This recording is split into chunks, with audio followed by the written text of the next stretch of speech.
23장 28절부터 29절 단 두 절이기 때문에 우리 다 같이 한 목소리로 읽도록 하겠습니다. 열왕기 하 23장 28절 29절 다 같이 읽습니다. 시작. 요시야의 나머지 행적과 그가 한 모든 일은 유다왕 역대지략에 기록되어 있다. 그가 다스리고 있던 때에 아시리아 왕을 도우려고 유프라데스 강 쪽으로 올라갔다. 요시야 왕이 그를 맞아 싸우려고 무깃도로 올라갔으나 바로 느고에게 죽고 말았다. 이 말씀을 가지고 죽음을 눈앞에 두고 살라는 제목으로 우리 강치공 목사님 말씀 전하실 때 많은 은혜 받으시기 바랍니다. 우리 한번 격려의 박수 한번 해드리실까요?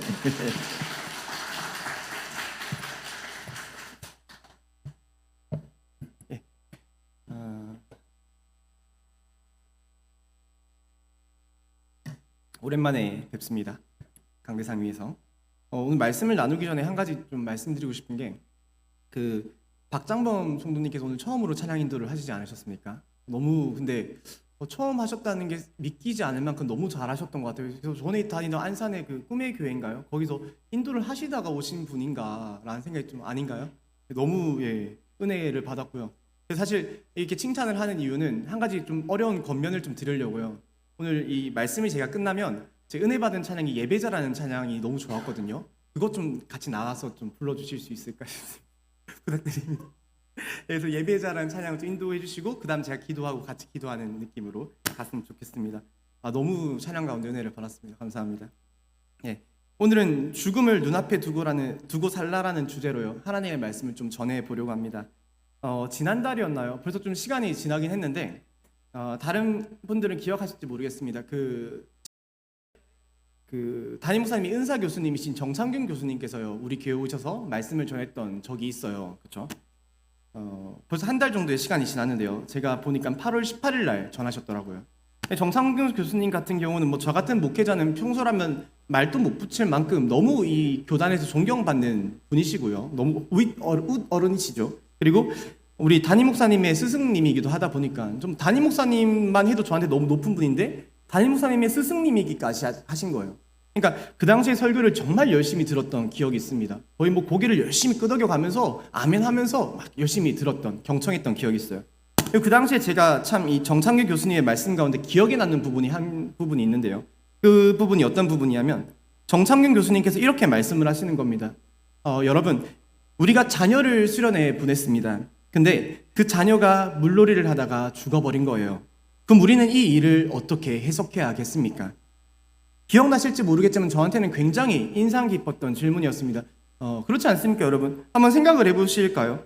우리가 자녀를 수련회에 보냈습니다. 근데 그것도 뭐 수련회 그냥 보내는 게 아니죠. 우리 부모님들은 아시겠지만 우리 자녀들 수련회에 보내려면요 다 그 학원 다니는 거 전화해가지고 학원 잠깐 멈춰야 하고요. 공부하는 거 잠깐 내려놓게 하고요. 우리 아이들이 정말 하나님을 만나길 바란다는 그 마음으로요 수련회에 보내시는 거라는 거예요. 2박 3일이면 2박 3일, 3박 4일이면 3박 4일. 그런데 이 자녀가 수련회에 보내놨더니 그 귀한 마음, 신앙의 고백으로 수련회에 보내놨더니 물에 빠져 죽었다는 거예요. 갑자기 그런 연락이 온다는 겁니다. 여러분, 그러면 우리는 이 자녀의 죽음을 어떻게 해석하면 좋겠냐는 것이죠. 실제로 이런 일들은 지금도 정말로 많이 일어나고 있습니다. 뭐 이게 안 일어나는 일이 아니라 과거에는 더더욱 빈번한 횟수로 일어났던 일이 이런 일이었던 것 같아요. 자녀를 수련회에 보냈더니 물에 빠져서 죽는 사고 있지 않습니까?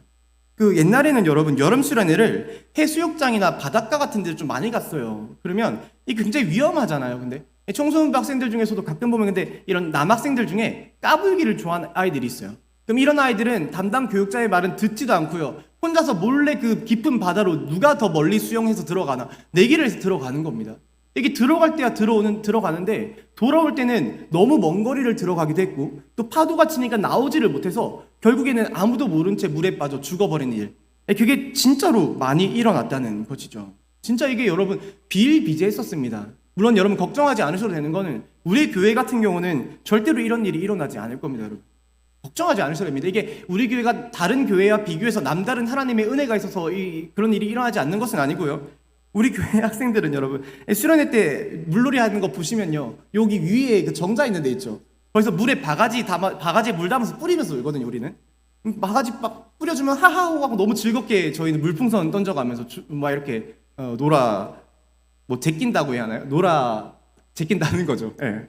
그래서요, 우리는 굉장히 소박하게 놀고 있습니다. 정겹게.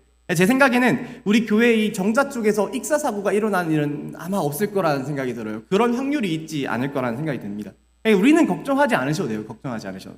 근데 진짜 만에 하나라도 한번 생각해봤으면 좋겠다는 거죠. 정말 만에 하나라도 여러분, 우리가 그런 일이 일어났다면 그 청소년 학생의 죽음은 우리에게 어떤 메시지처럼 다가오겠냐는 겁니다.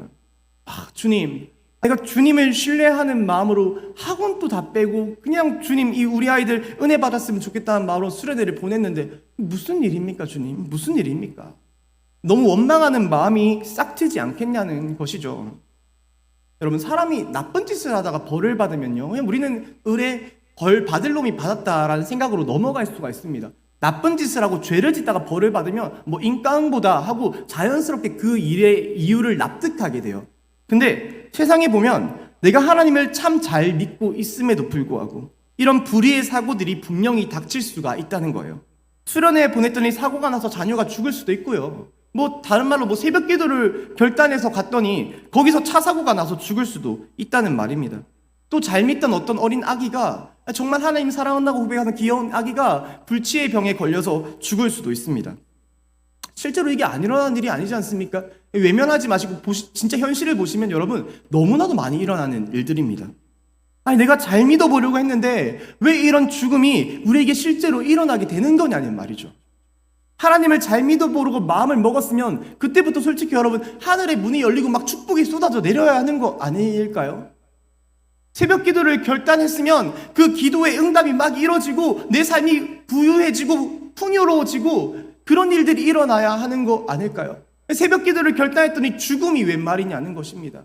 수련회 은혜 받고 예수님 믿으라고 보내놨더니, 더 잘 믿으라고 보내놨더니 죽음이 웬 말이냐는 것이죠. 여러분, 이런 일을 우리가 겪으면요, 진짜 그 세상에 안 믿는 사람들의 말처럼, 야, 하나님은 이 땅에 진짜 안 계시는구나, 안 계시는 분처럼 느껴질 수가 있다는 겁니다. 충분히 이해합니다. 그렇게 생각할 수밖에 없을 것 같아요. 신이 있다면 이런 일이 일어날까? 신은 없는 거 아닐까? 오늘 본문의 말씀을 잠깐 보셔도요, 우리가 앞서 얘기했던 그 새벽 기도 가다가 차 사고 나서 죽거나 수련회에 보냈더니 죽게 되는 그런 죽음과 동일한 죽음을 겪게 되는 한 명의 인물이 등장을 합니다. 그 사람이 누구였냐면 바로 남유다의 왕인 요시야라는 왕이었어요. 요시야라는 왕. 요시야라는 왕이 제가 어떤 사람인지를 간단하게 설명드리면요, 우리 오늘 열왕기하 22장 2절의 말씀 한번 다 같이 읽어봤으면 좋겠습니다. PPT로 나오니까 같이 읽었으면 좋겠어요. 요시야는 이 딱 한 구절로만 설명이 끝나는 사람이에요. 너무 간단한 사람입니다. 우리 다 같이 읽겠습니다.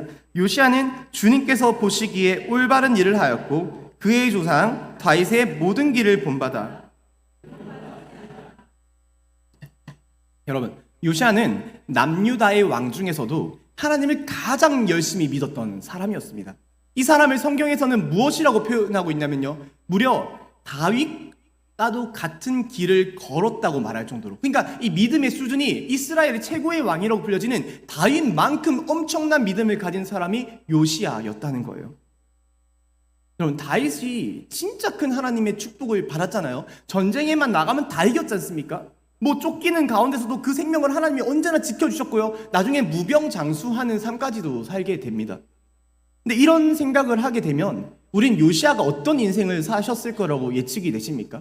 다윗은 정말 훌륭한 믿음을 가진 사람이었어요. 그래서 하나님의 크나큰 축복을 받고 무병장수하고 걱정 없이 사는 인생의 풍요로움을 누릴 수 있게 되었습니다. 그러면 요시야는 어떤 인생을 살았겠냐는 말입니다. 실제로 열왕기서의 말씀을 보시면요, 이런 신실한 왕들이 몇 명 등장해요. 근데 이런 신실한 왕들, 믿음 좋은 왕들은요, 정말로 큰 하나님의 축복을 받습니다. 다윗뿐만이 아니에요. 그냥 전쟁에 나가면 다 이겨요. 이길 수 없는 상황 속에서도 기적 같은 승리를 거둡니다. 그 히스기야 같은 경우는 기억하실지 모르겠지만 이 사람이 죽을 병이 걸렸잖아요. 근데 하나님한테 기도하자마자 이 믿음 좋은 사람이니까 하나님이 그의 병을 싹 고쳐주신다는 거예요. 실제로 믿음 좋은 왕들에게 베풀어진 하나님의 축복이라는 게 있다는 겁니다. 신실한 자에게 주어진 하나님의 복이라는 게 분명히 존재한다는 거예요. 근데 그 중에서도 가장 탑급, 최고의 평가를 받던 인물이 요시아였다는 것입니다. 다윗과 같은 인물. 근데 여러분, 오늘 본문인 열왕기하 23장 29절의 말씀을 보시면요, 이 사람이 어떻게 되는 줄 아십니까? 이 믿음 좋은 사람이 어떻게 되시는 줄 아십니까? 이 노란색 부분은 제가 검정색 부분을 읽고요, 이 노란색 부분을 다 같이 읽었으면 좋겠어요. 이 사람이 이렇게 된다는 거예요. 제가 한번 읽어보겠습니다. 그가 다스리고 있던 때에 이집트의 바로느고 왕이 아시리아 왕을 도우려고 유프라테스 강 쪽으로 올라갔다. 다 같이 읽겠습니다. 요시야 왕이 그를 맞아 싸우려고 무깃도로 올라갔으나 바로느고에게 죽고 말았다. 그럼 죽고 말았다는 겁니다.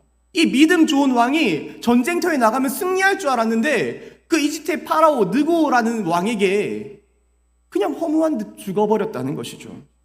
이게 앞서 예시로 들었던 일과 똑같은 일 아니겠습니까, 여러분? 수련회에 보냈더니 자녀가 죽었어요. 은혜 받으러 보냈는데 새벽 기도를 결단했더니 믿음 좀 좋아져가지고 새벽 기도를 결단했더니 차 사고가 나서 또 죽었어요.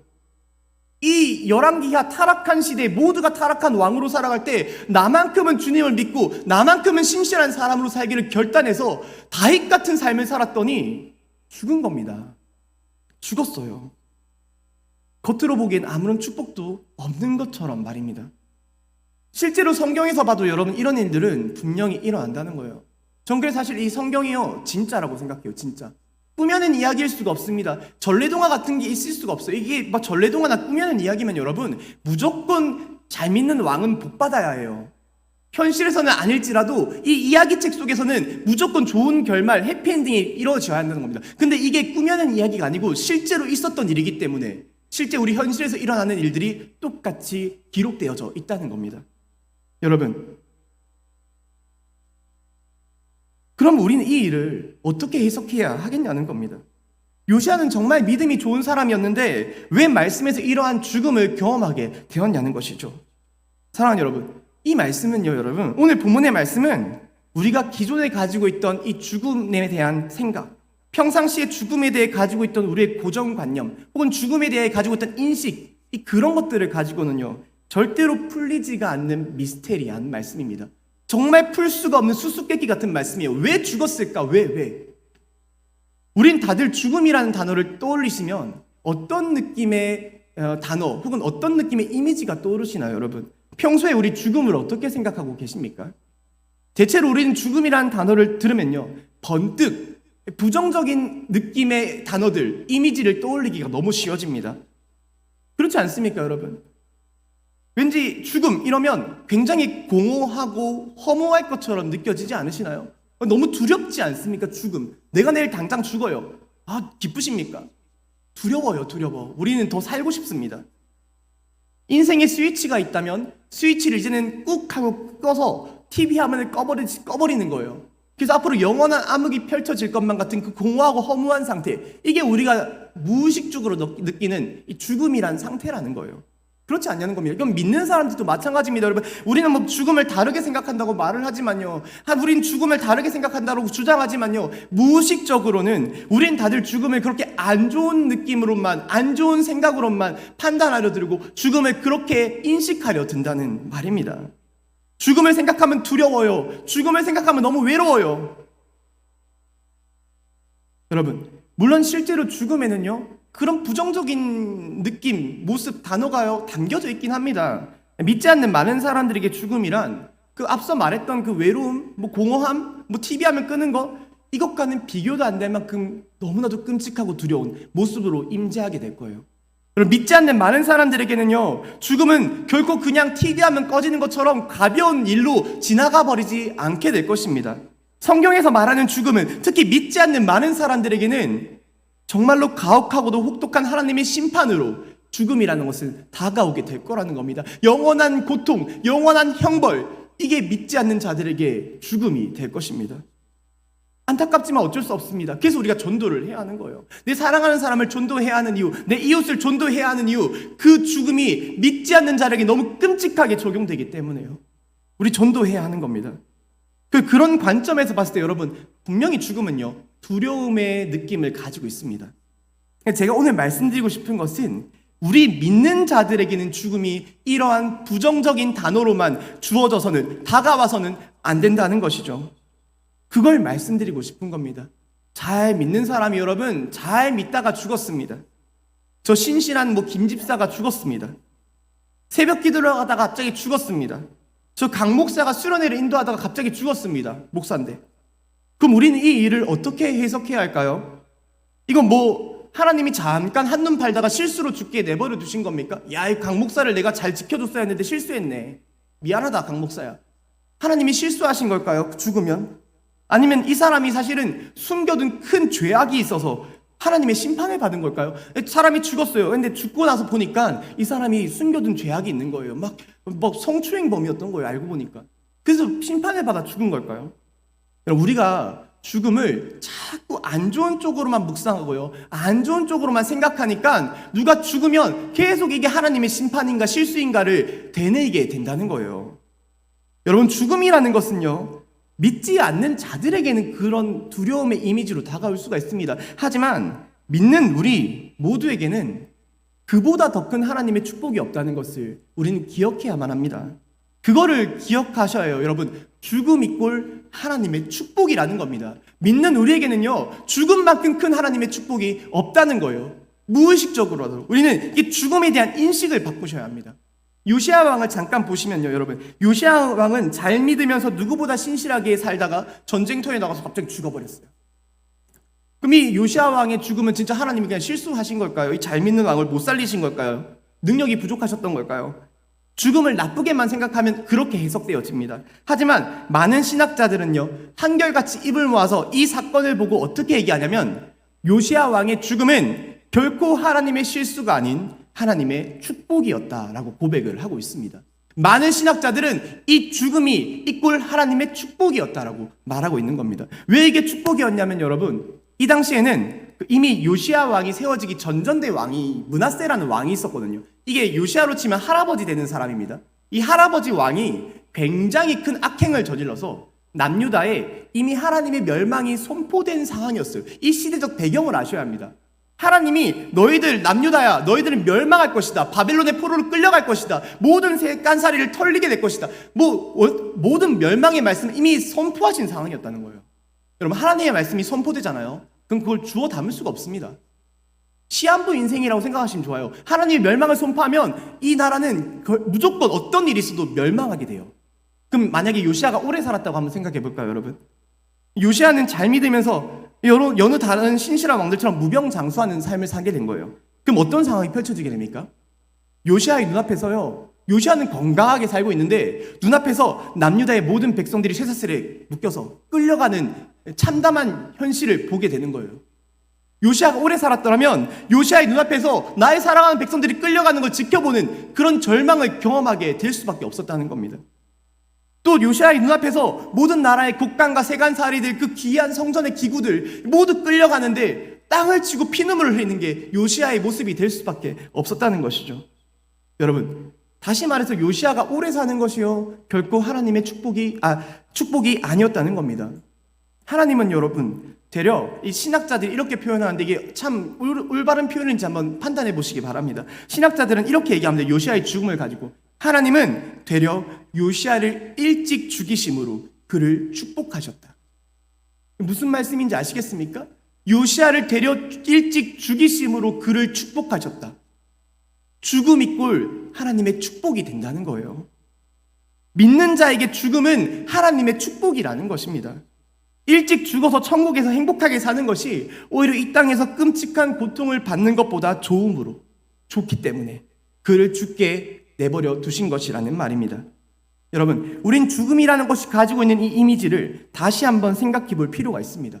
분명 죽음은 두렵고 공포스러운 모습, 형상을 가지고 있습니다.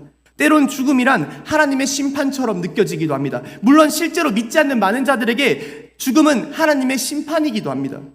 그래서 우린 되도록이면 죽음이 안 왔으면 좋겠습니다. 오래 살고 싶습니다. 죽음을 피했으면 좋겠습니다. 하지만 믿는 우리들에게 죽음이란 그런 것이 아니라는 말입니다. 믿는 우리에게 죽음이란 영원한 행복을 누리며 살 수 있는 출발점입니다. 시작점입니다. 정말 기쁨이 시작되어지는 바로 그 순간, 바로 스타트되는 그 지점, 그게 죽음입니다. 여러분, 죽음에 대해서 우리가 평소에 가지고 있던 모든 이미지 자체를 바꾸시길 이 시간 권면드립니다. 믿는 우리들에게 죽음이란 무조건적인 하나님의 축복이라는 것이죠. 만일 믿는 우리가 죽었습니다. 어떤 상황 속에서든지, 새벽 기도를 가든지 아니면 수련회를 가든지 우리가 죽습니다. 그럼 그 순간은 유족들은 당황스러울지 모르겠습니다. 당황스럽겠죠. 근데 그건 분명한 하나님의 축복이라는 것을 우리는 기억해야 한다는 거죠. 왜 이게 하나님의 축복입니까? 이 땅에서 첫날을 사는 것이 하나님의 나라에서의 하루보다 못함으로 우리는 주님의 가장 큰 은혜를 사실 죽음으로 받게 된다는 것이죠. 그렇기 때문에 우리는 죽음을 다르게 해석하셔야 합니다. 우리는 죽음이 우리에게 축복이 된다는 것을 언제나 기억하며 살아야 할 필요가 있습니다. 그래서 오늘 말씀의 주제가요, 여러분, 죽음을 눈앞에 두고 살라는 거예요. 죽음을 눈앞에 두고 살라. 이 부정적인 이미지의 죽음을 생각하면서요, 날마다 두려움 속에 벌벌 떨며 살라는 것이 아닙니다. 제가 오늘 몸 상태가 조금 안 좋거든요. 다크서클이 여느 때보다 좀 더 깊어졌습니다. 원래도 좀 깊은 사람인데 오늘은 우리 청년들이 보고 놀래더라고요. 목사님 무슨 일 있으셨냐고, 몸이 안 좋으시냐고. 몸이 안 좋진 않은데 유독 피곤한 날 있잖아요. 그러니까 다크서클이 이렇게 진해졌어요. 순간 생각이 드는 거예요. 오늘 말씀 주제가 죽음을 눈앞에 두고 살라인데 마치 이 다크서클 죽을 것처럼 생긴 애가 나와가지고 저승사자처럼 죽음을 눈앞에 두고 살라고 하면 이상한 느낌처럼 들리잖아요. 여러분, 빨리 죽으라는 것처럼 들리지 않습니까? 그런 얘기가 아니라는 거예요, 여러분. 죽음 이후에 주어질 하나님의 나라를 소망하면서요, 나에게 그 축복의 스타트를 끊어줄 죽음, 하나님의 가장 큰 축복인 그 죽음을 기대하며 살라는 겁니다. 기대하며. 죽음을 기대하며 살라. 죽음을 소망하며 살라. 죽음을 눈앞에 두고 살라입니다. 그래서 어떤 목사님은 우리 기독교의 신앙을 보면서요, 우리는 기다림의 종교라는 말을 해요. 기다림의 종교가 바로 우리 기독교의 신앙이라는 겁니다. 우리가 이 땅에서 해야 할 일이요, 다른 게 아니라 기다리는 일이라는 거예요. 기다리는 일. 장차 올 하나님의 나라를 기다리는 일. 죽음 이후에 받게 될 크나큰 하나님의 상급을 기다리는 일. 그게 지금 이 땅에서 우리가 해야 할 유일한 일이라는 말입니다. 기다리는 일, 소망하는 일, 기대하는 일, 그것을 기대하며 기도하는 일. 사랑하는 여러분, 이 땅의 것에 집착하고요, 이 땅의 것에 소망을 두고 사는 게요, 우리들이 해야 할 일은 아니라는 것을 꼭 기억해 주시기 바랍니다. 생명을 눈앞에 두고요 사는 게요 좋아 보이지 않습니까? 근데 이 땅에서의 생명은 정말 짧게 끝나버릴, 순식간에 사라져버릴 생명이에요. 그 생명을 눈앞에 두고 이 땅의 것에 집착하며 사는 것이요, 죽음을 눈앞에 두고 사는 것보다 못하다는 겁니다. 왜? 죽음 이후에 우린 정말 귀한 영원한 생명을 받을 것이기 때문입니다. 제가 얼마 전에 그 SNS를 하는데요, 그 인스타를 보는데 개그맨들이 나와서 이야기를 하는 영상을 본 적이 있습니다. 우리 젊은 친구들, 청년들이나 청소년들은 좀 이미 본 적이 있을지도 몰라요. 이게 기독교 채널도 아닙니다. 그냥 세상에 개그맨들이 나와서 토론을 하는 거예요. 어떤 주제를 가지고. 근데 참 보니까 재밌더라고요. 어떤 주제로 얘네들이 토론을 했냐면, 지구 종말이 딱 1분 남았을 때, 지구 종말이 여러분 딱 1분 남았어요. 이제 행성이 막 떨어져가지고 지구가 반토막 나기 직전인 거예요. 딱 1분 남았을 때 우리가 할 수 있는 가장 쓸데없는 행동이 무엇일까를 가지고 얘네들이 토론을 한 겁니다. 재밌지 않습니까, 여러분? 여러분, 지구 종말이 진짜 딱 1분 남았다고 생각해 보세요. 그러면 우리가 할 수 있는 가장 쓸데없는 행동, 뭐가 있을까요? 쓸데있는 행동이라고 하면 사랑하는 사람에게 전화를 건다거나, 포옹을 한다거나, 못됐던 말을 다 한다거나, 이게 쓸데있는 행동이겠죠. 근데 쓸데없는 행동, 전 너무 웃겼는데요, 여러분. 제가 그 중에 뽑았던 베스트 1입니다. 1등이 뭐냐면, 지구 종말 1분 전에 가장 쓸데없는 행동 1등, 3분 카레 돌리기예요. 이거 너무 웃기지 않습니까, 여러분? 지구 종말이 1분 남았는데 3분 카레를 돌리면 먹지도 못해요. 근데 1분 동안 지구 종말하는데 전자레인지 앞에서 이렇게 보고 3분을 보고 있는 거예요. 그러다가 종말이 와요. 너무 쓸데없죠? 그게 제가 뽑은 1등이었습니다. 두 번째, 제가 뽑은 2등이 뭐였냐면 안 믿기예요. 안 믿기. 진짜 지구 종말 1분 전이 됐어요, 여러분. 하늘 생성이 떨어지고 있습니다. 그런데 안 믿어요. 안 믿어. 옆에서 친구가, 야, 저 행성 보라고, 지금 진짜 떨어지고 있다고. 에이, 뻥치지 마. 야, 진짜 우리 1분 뒤면 죽는다니까, 뉴스 봐. 에이, 그런 게 어딨어. 그러다가 1분이 지나고요, 죽어요. 가장 쓸데없는, 아무것도 안 하고 죽는 거죠, 그거. 굉장히 쓸데없는 행동입니다. 세 번째, 이것도 좀 웃겼는데, 지구 종말 1분 전에 가장 쓸데없는 행동 세 번째, 1분 동안 내가 어떻게 살아갈지를 플랜 짜기입니다. 이제 종말까지 1분 남았어요. 근데 열심히 플랜을 짜는 거예요. 1분 동안 어떻게 살면 좋을지를. 자, 그러면 내가 지금 너무 죽게 된 게 슬프니까 5초 동안은 눈물을 흘리자. 너무 오래 흘리면 안 돼요. 시간이 없어요. 그럼 이제 5초 동안 눈물을 흘리고 그 다음에 5초 동안 화장실을 가자. 아, 근데 대변은 안 돼. 이 대변은 1분이 넘으니까 소변만 보자. 그러면 벌써 20초가 지났네? 어떡하지? 열심히 플랜을 짜는 겁니다. 어떻게든 그 1분을 잘 살아내보려고. 그러다가 이제 지구 종말을 맞이하는 겁니다. 참 쓸데없는 행동 아닙니까? 여러분 다 동의하시지 않습니까? 근데 제가 여러분 이 영상을 보는데요, 참 이상하게도 하나님의 은혜를 받은 거예요. 목사는 여러분 참 특이한 생물입니다. 이런 영상을 보면서도 하나님의 은혜를 받게 돼요. 이런 사람들을 목사시키는 것 같아요. 그죠? 곳곳에서 하나님의 은혜를 발견하는 사람들. 제가 이 영상을 보면서 어떤 생각이 들었냐면, 여기서 개그맨들이 말한 이 쓸데없는 행동들을요, 지금 우리가 모두가 하고 있구나, 이런 생각이 들었다는 거예요. 아, 이 쓸데없는 행동들을 지금 우리 모두가 하고 있는 중이구나. 지구 종말 1분 전에 제일 쓸데없는 게요, 뭐 산문카리 돌리기, 이건 뭐 그냥 말장난이고요. 넘어가고요. 가장 쓸데없는 건 사실 안 믿는 겁니다. 안 믿는 거. 그리고 믿는 사람들도 1분 동안 내가 어떻게 살지를 아득바득 플랜을 짜는 거예요. 1분 뒤면 어차피 죽는데. 그 1분 동안 어떻게든 잘 살아내보려고 플랜을 짜고 열심히 뭔가를 준비하는 거, 그게 가장 쓸데없는 일이었어요. 근데 세상에 정말 수많은 사람들이 그런 쓸데없는 일을 행하며 살아가고 있다는 겁니다. 제 말이 맞는지 한번 판단해 보시기 바랍니다. 들어보세요, 여러분. 여러분, 우리가 죽음 이후에요, 영원한 하나님의 나라를 생각하시면요, 상대적으로 이 땅에서 보내는 시간은 정말 시간으로 말하자면 1분 정도밖에 안 될, 정말 조금의 시간밖에 안 될 짧은 시간으로 표현할 수가 있습니다. 그렇지 않습니까? 우린 이 땅에 잠깐 머물렀다가 떠나게 될 사람이라는 거예요. 길게 느껴지더라도. 근데 그 사실을 우리가 다른 사람들에게 아무리 알려줘도 아무도 믿질 않는 겁니다. 에이, 그런 게 어딨어. 야, 예수님 믿어야 한다고, 그래야 천국 갈 수 있어. 죽음 이후에 영원한 생명을 우리가 얻을 수 있어. 에이, 뻥치지 마. 안 믿기예요, 안 믿기. 가장 쓸데없는 행동입니다. 야, 우리 진짜 죽으면 하나님의 심판대 앞에서 이제 우리가 천국 갈지 지옥 갈지가 결정된다니까. 에이, 뻥치지 마. 그런 거 없어. 여러분, 지구 종말 1분 전인데 이제 진짜 좀 있으면 종말이 오는데 안 믿는 거예요. 에이, 뻥치지 마. 너무 쓸데없는 행동이라는 겁니다. 혹시 여기 있는 분들 중에요, 우리 장년 성도님들은 뭐 다 믿으실 거라고 생각하는데, 청년들이나 청소년들 중에는 이 안 믿기를 시전하고 있는 그런 사람들이 있을지도 모릅니다, 여러분.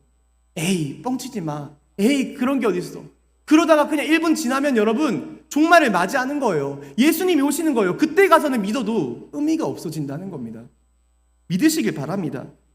두 번째로, 그것을 믿는 사람들은 무엇을 하도 쓸데없는 일? 1분 동안 열심히 플랜을 짜는 거예요. 지구 종말이 올 걸 믿어요. 그러니까 플랜을 짜는 겁니다. 여러분, 우리는 이 땅에서의 삶이요, 고작 시간으로 치면 1분 정도밖에 안 될 짧은 생이라는 것을 이미 다 알고 있는 사람들입니다. 그런데 그것을 우리가 알면서도요, 이 1분밖에 안 되는 내 인생 어떻게든 더 잘 살아내 보려고 아득바득 플랜을 짜고 있는 겁니다. 이 1분의 삶을 위해서 내 인생 전체를 올인하는 거예요. 내가 어떻게 하면 이 땅에서 성공할 수 있을까? 내가 어떻게 하면 이 땅에서 더 잘 살 수 있을까? 내가 이 땅에서 어떻게 하면 더 풍요를 누릴 수 있을까? 사실 이 땅에서의 삶은 고작 1분 뒤면 끝나는 건데, 우리 그것을 이미 알고 있는데, 이 땅에 1분밖에 안 되는 것을 알고 있는데, 여러분, 우린 지금 이 땅에서의 삶에요, 너무 큰 올인을 하고 있는 실수를 저지르고 있을지도 모른다는 말씀을 꼭 좀 드리고 싶습니다. 그래서 여러분, 죽음을 눈앞에 두고 사셔야 합니다. 이 땅을 눈앞에 두고 살지 마시길 바랍니다. 이 땅에요, 그냥 1분 정도밖에 안 될 그 생명 좋아 보인다고, 사는 거 좋아 보인다고 오래 살기를 소망하면서 이 땅에서 내가 좀 더 누리려고 그것을 눈앞에 두고 살지 마시기 바랍니다. 되려 죽음을 눈앞에 두고 사시기 바랍니다. 그것이 하나님이 보기에 가장 쓸데있는 행동이 될 것입니다. 우리가 그것을 깨닫고 내 삶을 돌아봤을 때, 우리는 지금 내가 하고 있는 일들 중에서요, 얼마나 쓸데없는 일이 많았는지를 깨달을 수가 있을 겁니다. 죽음을 눈앞에 두고 사는 지금 내가 해야 할 것이 노래방에 가는 거 아니지 않습니까? 뭐 유흥을 즐기는 것이 내가 지금 죽음을 눈앞에 두고 해야 할 행동은 아니라는 것입니다. 또 뭐 잘 차려진 안주상 앞에서 부어라 마셔라 하는 것, 술집에 가는 것, 죽음을 눈앞에 두고 살아갈 내가 해야 할 것이 결코 아니라는 말씀입니다. 여러분, 우린 이 시간, 이 땅에 될 시간을요, 하나님이 나를 위해서 쓰시라고 준 시간이 아니라는 것을 기억하셔야 합니다. 깨달으셔야 합니다. 이 하나님이요, 우리에게 이 시간을 주신 이유는요, 죽음 이후의 삶을 준비해 가라고 주신 거예요. 죽음 이후에 그 영원한 생명이 있을 그 영생을 준비하라고 우리에게 주신 시간이 이 땅에 1분 남짓 되는 조그만한 짧은 시간입니다. 하나님이 그러라고 이 시간을 우리에게 주신 겁니다. 주일 성수를 빼먹고 여행 가라고 이 시간을 주신 게 아닙니다. 노래 가사에 이런 가사 있지 않습니까? 아버지는 말하셨지, 인생을 즐겨라. 웃으면서 사는 인생 자시작이다. 노래 다 아시지 않습니까? 즐기라고 주신 시간이 아니라는 거예요. 이 아버지는 말하셨지, 인생을 즐겨라. 여기서 아버지가 어떤 아버지인지 모르겠는데 우리 아버지는 그런 말씀 안 하셨거든요. 근데 뭐 하나님 아버지도 아닌 것 같아요, 여러분. 하나님 아버지도 우리에게 인생을 즐기라고 하지 않으셨습니다. 이 인생은 죽음 이후의 삶을 준비해가는 일련의 과정으로 보내줘야 한다는 것이죠. 우리 사도행전 말씀에 보시면 초대교회 성도 중에 아나니아와 삽비라라는 부부가 나옵니다. 이 부부는 말씀을 보시면 자신의 모든 소유물을 팔아요. 그래서 마치 그 전부를 하나님에게 다 드리는 것처럼 약간 신용만 해요. 뻥을 치죠. 거짓말을 하고 정작 절반은 꽁꽁 숨겨두는 행동을 하게 됩니다. 그래서 그 일로 인해서 하나님의 심판을 받아 죽게 돼요. 이 죽음은 진짜 심판의 죽음입니다. 여러분, 저는 항상 생각하는 게요, 여기 있는 모든 성도님들, 저를 포함한 모든 사람들이 사실 지금보다 훨씬 더 하나님을 잘 섬길 수 있는 사람들이라고 생각을 합니다. 우리 모두는요, 사실 지금 이 시점에서의 나보다 훨씬 더 잘 헌신하면 헌신도 더 잘할 수 있고요, 더 신앙생활을 열심히 할 수 있는 사람들이라는 거예요. 기도를 해도 여기 있는 분들은요, 더 열심히 기도할 수 있는 분들입니다. 지금보다는. 또 말씀을 읽어도 훨씬 더 말씀을 사모할 수 있는 분들이고요, 전도를 해도 더 전도에 힘을 쓸 수 있는 게 우리들입니다.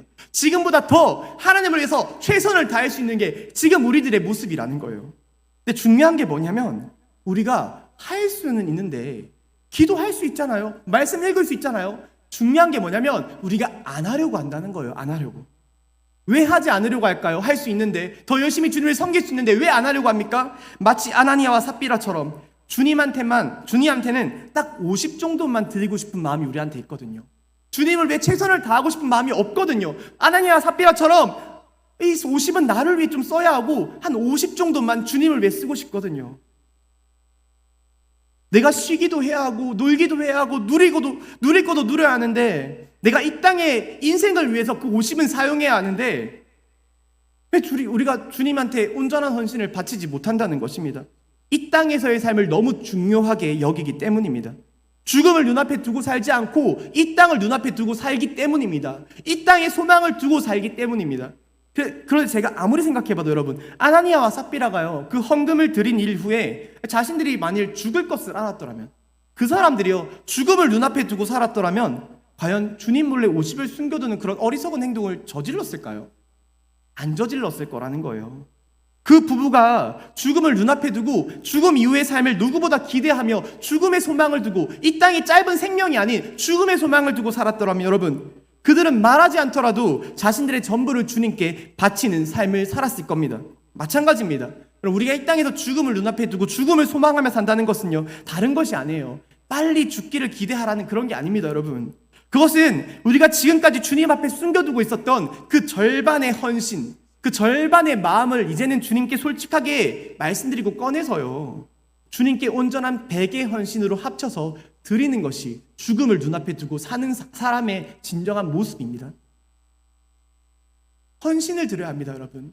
이 땅에서 좀 놀려고, 좀 쉬려고, 좀 누리려고 차마 주님께 드리지 못하고 꽁꽁 감춰놓고 있었던 그 나의 헌신의 마음, 나의 정성의 마음, 나의 열심의 마음, 이제는 꺼내서 주님께 드리시길 간절히 권면드립니다.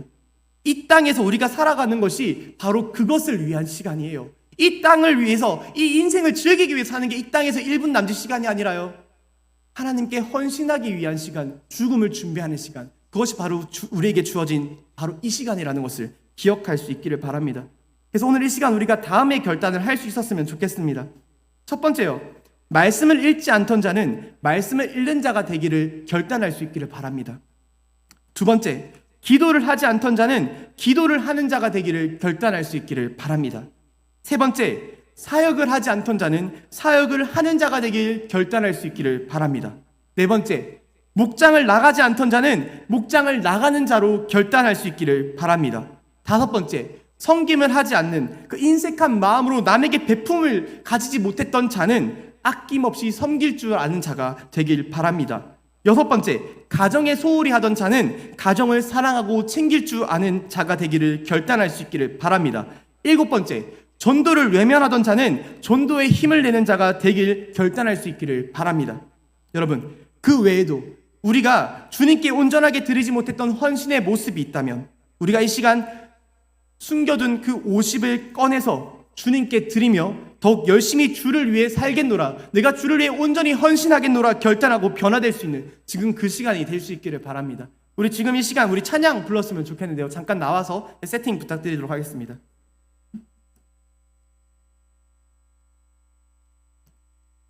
오늘 이 예배자라는 찬양이 정말 우리가 주님께 헌신하기를 결단하는 찬양이라는 생각이 들었습니다. 사실 오늘 이런 일정이 없었지만 부탁드린 겁니다. 너무 감사합니다.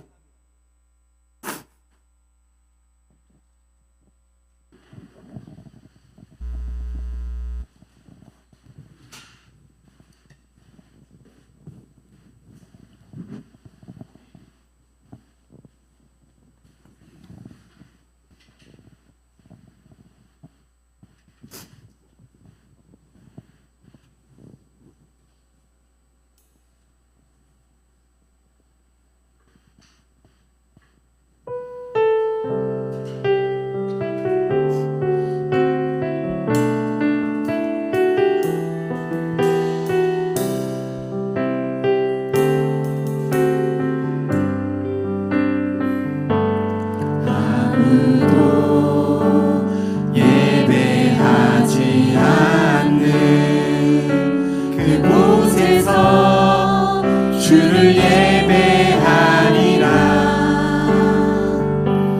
아무도 찬양하지 않는 그곳에서 나 주를 찬양하리라.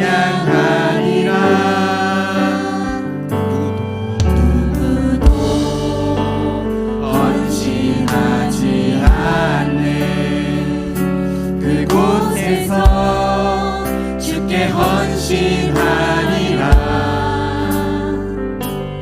누구도 증거하지 않는 그곳에서 나 주를 증거하리라.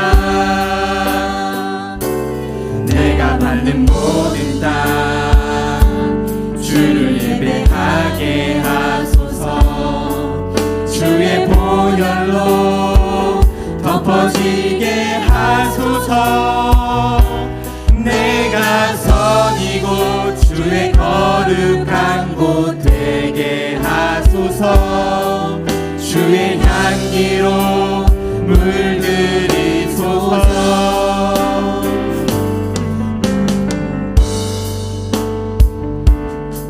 다시 한 번 더 찬양하길 바랍니다. 우리 1절부터 다시 주님께 큰 목소리로 부를 수 있기를 바랍니다. 찬양하겠습니다. 아무도 예배하지 않는 아무도 예배하지 않는 그곳에서 주를 예배하리라. 아무도 찬양하지 않는 그곳에서 나 주를 찬양하리라. 아무도 헌신하지 않는 아무도 헌신하지 않는 그곳에서 주께 헌신하리라. 누구도 증거하지 않는 증거하지 않는 그곳에서 나 주께 증거하리라. 내가 받는 모든 땅 내가 받는 모든 땅 주를 예배하게 하소서. 주를 예배하게 하소서. 주의 보혈로 덮어지게 하소서. 주의 보혈로 덮어지게 하소서. 내가 선이고 내가 선이고 주의 거룩한 곳 되게 하소서. 주의 향기로 우리 다시 한번 찬양합니다. 내가 밟는 모든 땅, 내가 밟는 모든 땅 주를 예배하게 하소서. 주의 보혈로 덮어지게 하소서. 내가 선이고 주의 거룩한 곳 되게 하소서. 주의 향기 우리 마지막으로 찬양하겠습니다. 내가 밟는 모든 땅, 주를 예배하게 하소서. 내가 밟는 모든 땅 주를 예배하게 하소서. 주의 보혈로 덮어지게 하소서. 내가 선이고 주의 거룩한 곳 되게 하소서. 주의 향기로 물들이소서. 여러분, 지금 이 시간 우리가 기도했으면 좋겠습니다. 제가 오늘 말씀을 결단하면서요, 온전한 헌신을 바치자는 말씀을 드렸습니다. 50에 꽁쳐두고 있던 그 헌신의 마음까지 꺼내서 대개 온전한 헌신을 주님께 드리자. 근데 정말 이렇게 말씀은 거창하겠지만 적용은 너무나도 간단합니다. 여러분, 정말 기도하지 않던 사람이 오늘 말씀 듣고 5분이라도 기도하는 시간을 늘리면 그게 나의 꽁쳐두었던 50을 주님께 드리는 행동이 되는 겁니다. 내가 말씀을 한 번도 읽지 않았던 자라면 오늘부터 말씀을 결단하고 내가 3장이라든지 5장이라든지 읽겠습니다 결단하는 것이요, 여러분, 나에게 온전한 헌신의 마음을 주님께 드리는 것입니다. 내가 전도에 힘을 쓰고 내 주변에 VIP가 누가 있지를 생각하는 것이 온전한 헌신의 마음을 드리는 것이고요, 내가 주일 성수를 목숨같이 여기고 이 주일날 내가 기필코 나오겠노라라고 결단하는 것이 내 온전한 헌신의 마음을 주님께 드리는 것인 줄 믿습니다. 우리가 그런 온전한 헌신의 마음을 주님께 고백하고 결단할 수 있는 시간 될 수 있기를 바랍니다. 이 시간 주여 한번 크게 외치면서요, 우리가 주님께 결단하는 시간 될 수 있기를 바랍니다. 우리 다 같이 주여 한번 크게 부르짖으면서 결단하겠습니다. 부르짖습니다. 주여, 주여. 아버지, 우리가 더욱더 주님께 온전한 헌신의 마음을 바칠 수 있는 예배 시간 될 수 있게 허락하여 주시옵소서. 우리 성도들의 결단의 마음을 통해서 우리 모든 주님이 예배가 주님께 영광 올려드려지는 진정한 예배, 영광 진리 예배 될 수 있게 허락하여 주시옵소서. 우리가 그런 기도의 고백을 올릴 수 있게 허락하여 주시옵소서. 이 예배 시간 후에, 이 말씀의 시간 후에 우리의 삶이 변화되고 바뀌어질 수 있게 허락하여 주시옵소서. 지금까지 50의 마음을 숨겨두고 있었다면 아버지, 그 마음까지 꺼내어 죽음을 눈앞에 두고 죽음을 기대하며 사는 우리 모두가 될 수 있게 허락하여 주시옵소서.